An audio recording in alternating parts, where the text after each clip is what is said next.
Price Lord, மரியே வாழ்க. இன்னைக்கு இன்னொரு முக்கியமான ஒரு வித்தியாசமான திருஜெபமாலை பற்றி பார்க்க போகிறோம்.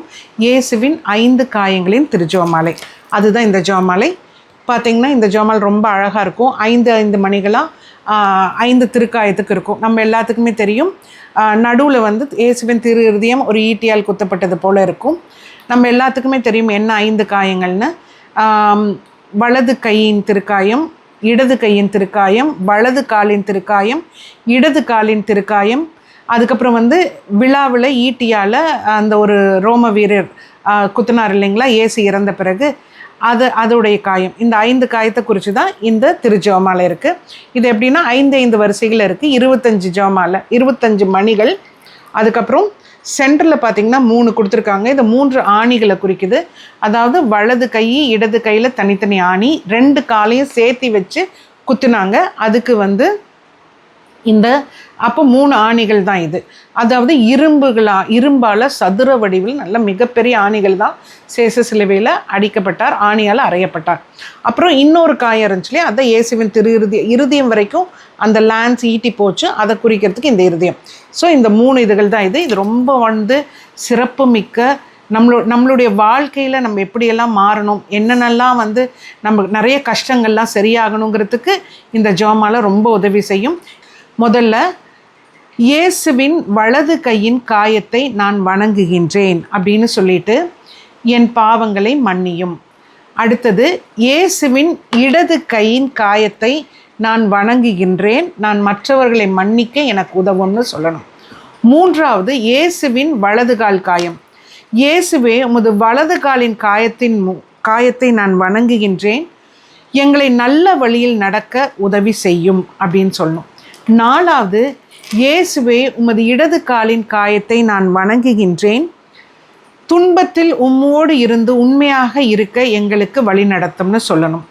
அடுத்தது 5வது பக்க காயம், அதாவது சேக்ரெட் சைட் பார்த்து, இயேசுவே உமது பக்க காயத்தை வணங்குகின்றேன், உமது அன்பால் எங்கள் இதயத்தை நிரப்பும்னு சொல்லணும். அதுக்கப்புறம் அந்த 5 மணிகள் இருக்கு இல்லையா, அந்த 5 மணிகளில் என்ன ஏதாவது அந்த காயத்தை குறித்து நம்ம வணங்குகிறேன்னு சொல்லிட்டு சொன்னோம். அடுத்தது என்னென்னா, அந்த 5 மணிகள் என்ன வரும்னா, இயேசுவே உமது பரிசுத்த காயத்தின் மூலம் எங்களுக்கு இரக்கமாயிரும், இயேசுவே உமது பரிசுத்த காயத்தின் மூலம் எங்களுக்கு இரக்கமாயிரும், இயேசுவே உமது பரிசுத்த காயத்தின் மூலம் எங்களுக்கு இரக்கமாயிரும், இயேசுவே உமது பரிசுத்த காயத்தின் மூலம் எங்களுக்கு இரக்கமாயிரும், இயேசுவே உமது பரிசுத்த காயத்தின் மூலம் எங்கள் மேல் இரக்கமாயிரம் சொல்லிடணும்.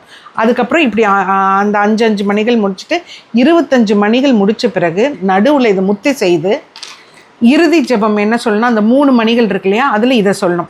இயேசுவே உமது 5 பரிசுத்த காயங்களின் மூலம் எங்களையும் அகில உலகத்தின் மீதும் இரக்கமாயிரம், இயேசுவே உமது பரிசுத்த காயங்களின் 5 பரிசுத்த காயங்களின் மூலம் எங்கள் மீதும் அகில உலகின் மீதும் இரக்கமாயிரம், இயேசுவே உமது 5 பரிசுத்த காயங்களின் மூலம் எங்கள் மீதும் அகில உலகின் மீதும் இரக்கமாயிரம்னு சொல்லிட்டு சொல்லணுங்க. இதுதான் இந்த ஜெபம். ரொம்ப வல்லமையான, ரொம்ப ரொம்ப விசேஷமான. ஏன்னா ஆண்டவருடைய காயங்களுக்குள்ளே நம்மளையே மறைஞ்சிக்கிட்டு நம்முடைய எல்லா கஷ்டங்களும் தீர்றதுக்கான ஜெபமாலை இது. அதுக்கப்புறம் பார்த்திங்கன்னா இதுவும் அதே மாதிரி ஒரு ஜெபமாலை. இது நான் காமிச்சேன் இல்லையா, இதுவும் அதே மாதிரி ஆண்டவருடைய காயங்கள்லாம் இருக்கும். டிஸ்கிரிப்ஷனில் இது போடுவாங்க. அதுக்கப்புறம் இன்னொரு ஜெபமாலை இருக்குது, சாப்லெட்டு. இது என்னென்னா, அன்னையின் வழியில் ஆண்டவருடைய 5 காயங்களை தியானிக்கிறது. இதுதான் அந்த ஜெபமாலை. இதுவும் 5 மணிகள் 25 இது ஆசிட்டஸ் அப்படியே தான் இருக்கும். ஆனால் என்னென்னா, கீழே வந்து இருதயம் இருந்துச்சு, இங்கே சாமியோட காயங்கள் இருக்கும். அந்த சென்டர் பீஸில் நான் உங்களுக்கு ஃபோட்டோவில் அனுப்புவோம். கீழே வலது கை வலது கால், அந்த 2 இடது கால் வலது கை வலது கால் இடது கால் திருவிழா, அதோடைய காயத்தோட ஃபோட்டோ இருக்கும். இது என்னென்னா, அன்னையின் வழியில் மாதா வந்து கூடவே இருந்தாங்க. சேசுவை வந்து ஆணியால் சிலுவையில் அறையும் முதல்ல இருந்தாங்க. எவ்வளோ வேதனைப்பட்டிருப்பாங்க. இது ஒரு ரொம்ப அழகான ஒரு தியானம், ரொம்ப ரொம்ப நல்லாயிருக்கும். ஆனால் வந்து இன்றைக்கு வந்து இதை பற்றி நம்ம தியானிக்க வேண்டாம். இன்னொரு நாள் வியாகுல மாதாவின் நாள் வரும் இல்லையா, அன்னைக்கு நம்ம இதை பற்றி நம்ம இந்த ஜெபமாலை பற்றி தியானிப்போம். இப்போது இந்த ஜெபமாலையில் வந்து இன்னொரு வகையில் வந்து நம்மளுடைய வாழ்க்கையை எப்படி வந்து நம்ம வந்து ஜெபிக்கிறது, எப்படி பயணிக்குதுங்கிறதுக்கு இது. இயேசுவின் வலது கையில் பெரிய இரும்பு ஆணியால் குத்தப்பட்டாங்க, நம்மளுக்கு தெரியும். இந்த கைதான் மக்களை ஆசீர்வதித்தது, நோயாளிகளை குணப்படுத்தியது, பல நல்ல செயல்களை செய்தது இந்த கைதான். அதனால நம்மளுடைய பாவங்கள் தான் இந்த கை வந்து, நம்மளுடைய பாவங்களுக்காக தான் இந்த கை காயமடைந்தது, நிறைய கஷ்டப்பட்டது, துன்பப்பட்டது. அதுக்கு ஒரு சின்ன ஜெபம் அழகாக இருக்குது. இயேசுவே, என் கைகளால் செய்த பாவங்களை மன்னியும், என் கைகள் நல்லதை மட்டுமே செய்ய வழி நடத்தும்னு சொல்லணும். அடுத்தது பார்த்திங்கன்னா, இயேசுவின் இடது கை காயம். இயேசுவின் இடது கை சிலுவையில் ஆணியால் குத்தப்பட்டது. அவரின் இரு கைகளும் விரித்த நிலையில் இருந்தது, 2 கையும் விரிச்ச நிலையில் தான். இது என்னன்னா, அந்த நேரத்தில் கூட இவர்கள் அறியாமல் செய்கிறார்கள், இவர்களை மன்னியும்னு சொன்னாங்க. அதுக்கு எவ்வளோ ஒரு பரந்த உள்ளம் வேணும், எவ்வளோ அன்பு இருக்கணும். இந்த கை அனைவரையும் அன்புடன் ஏற்றுக்கொள்ள தான் சிலுவையில் அறையப்பட்டது. இந்த கையின் காயத்தை அதை தியானிக்கணும். அதுக்கு அழகான ஜெபம், இயேசுவே, மற்றவர்களை மன்னித்து ஏற்றுக்கொள்ள எங்களுக்கு வரம் தாரும் சொல்லணும். மூன்றாவது, இயேசுவின் கால்களில் சிலுவையில் வந்து ஆணியால் அறையப்பட்டது, குத்தப்பட்டது. அந்த கால் தான் பல இடங்களுக்கு போச்சுங்க. மக்களுக்கு போதிக்கிறதுக்கு, மக்களை குணமாக்கிறதுக்கு, பாவிகளை தேடி பல இடங்களுக்கு நடந்த காலில் தான் ஆணி குத்தப்பட்டது. அது ரொம்ப அழகான ஜெபம். இயேசுவே, என் கால்களை நல்ல வழியில் நடக்க உதவுங்கள்னு சொல்லிட்டு அந்த ஜெபம் வந்து ரொம்ப அழகாக இருந்துச்சு. இன்னொன்று பார்த்திங்கன்னா, இயேசுவின் மற்றொரு காலும் ஆணியால் குத்தப்பட்டு, அதாவது 2 காலும் இப்படி வச்சு தான் ஆணியில் குத்தப்பட்டுச்சு. அவர் வந்து நமக்காக துன்பத்தை ஏற்றுக்கொண்டார். ஆனால் எதுக்காகனா, ரட்சிப்புக்காக, மீட்புக்காக. எவ்வளவு அன்பு இருந்தால், அதாவது ஒரு கோபமோ ஒரு எதுவுமே இல்லாமல் ரொம்ப ரொம்ப அன்பாக தாங்கி கொண்டார். எந்த பாவமே செய்யாமல் நம்ம பாவங்களுக்காக. அந்த ஜெபம் ரொம்ப அழகாக இருக்கும்.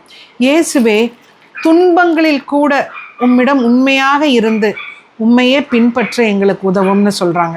அவர் அவ்வளோ கஷ்டத்துலேயும் நம்மளை சபிக்கவோ இல்லை, அன்பால் மன்னிக்கிறாரு, நம்மளை ஆசிர்வதிக்கிறார். அது குறிக்கிறது இது. அடுத்தது 5, இயேசுவின் திருவிழாவில் ஈட்டியால் குத்தப்பட்டது. இது ஒரு ரோம வீரர் குத்தினார், நம்ம எல்லாத்துக்குமே தெரியும். அப்போ தான் வந்து அங்கேருந்து தண்ணீரும் ரத்தமும் வெளிவந்தது. அப்போ கூட அவரை துன்பப்படுத்தின அந்த வீரருக்கு அவர் குணம் கொடுத்தார். ரத்தமும் தண்ணீரும் செஞ்சு, நம்ம எல்லாத்துக்குமே தெரியும், அவருக்கு ஒரு காது கேட்காது, மாலை கண் நோய் இருந்துச்சு, அதை குணமாக்கினார். அப்போ அங்கே எவ்வளோ இரக்கம் பாருங்கள். இறந்த பிறகும் அந்த இரக்கம் எவ்வளோ மென்மேன் இருக்குது.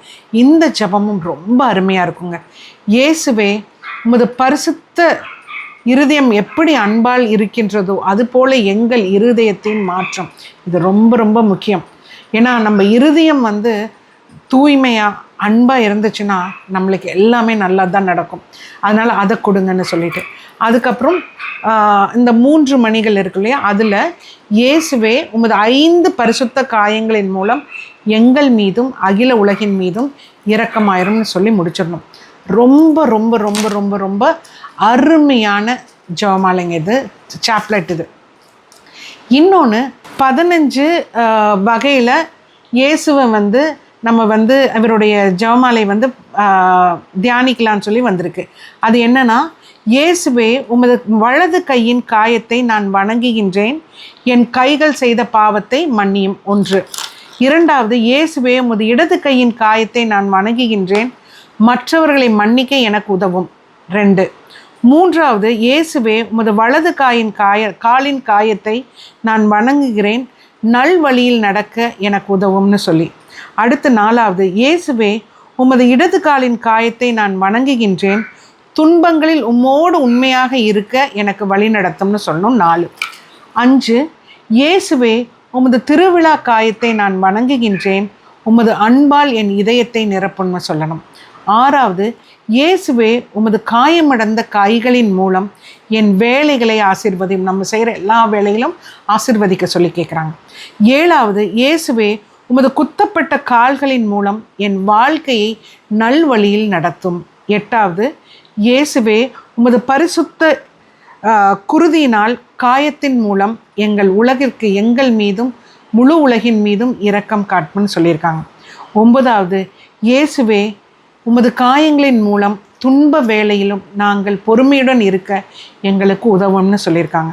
10வது, இயேசுவே நீர் சிலுவையில் சிந்திய உமது இரத்தத்தின் மூலம் எங்கள் பாவங்கள் அனைத்தையும் கழுவும்னு சொல்லியிருக்காங்க. அடுத்தது, இயேசுவே உமது பரிசுத்த காயங்களின் மூலம் எங்கள் ஆன்மாக்களின் காயங்களை குணமாக்கும். இது ரொம்ப ரொம்ப முக்கியம். உள்மன காயம்னு சொல்லுவோம், இன்னர் ஹீலிங், அதை குணப்படுத்த சொல்லி கேட்குறோம். 12வது, இயேசுவே உமது பாடுகளின் மூலம் எங்களை விசுவாசத்தில் பலப்படுத்தும். நிறைய விசுவாசம் இழந்துடுறோம். ஒரு கஷ்டம் வரும்போது நம்ம துவண்டு போயிடுறோம். அதனால் விசுவாசத்தில் அவர் கட்டி எழுப்ப அவரை கூப்பிடுறோம்.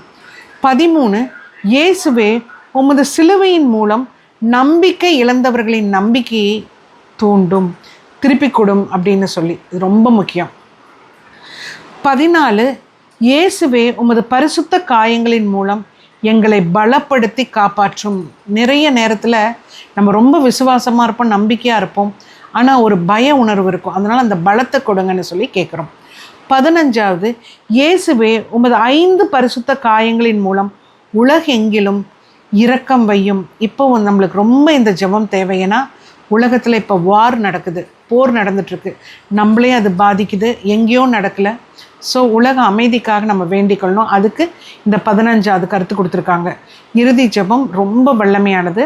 சிலுவையில் அறையப்பட்ட இயேசுவே உமது பரிசுத்த காயங்களின் மூலம் எங்களை ரட்சித்து எங்கள் மீதும் அகில உலகின் மீதும் இரக்கமாயிரும் சொல்லி முடிச்சிடணும். இந்த திருஜெபமாலை எப்படி ஜெபிக்கிறதுன்னு சொல்லி நாங்கள் டிஸ்கிரிப்ஷனில் சொல்கிறோம்.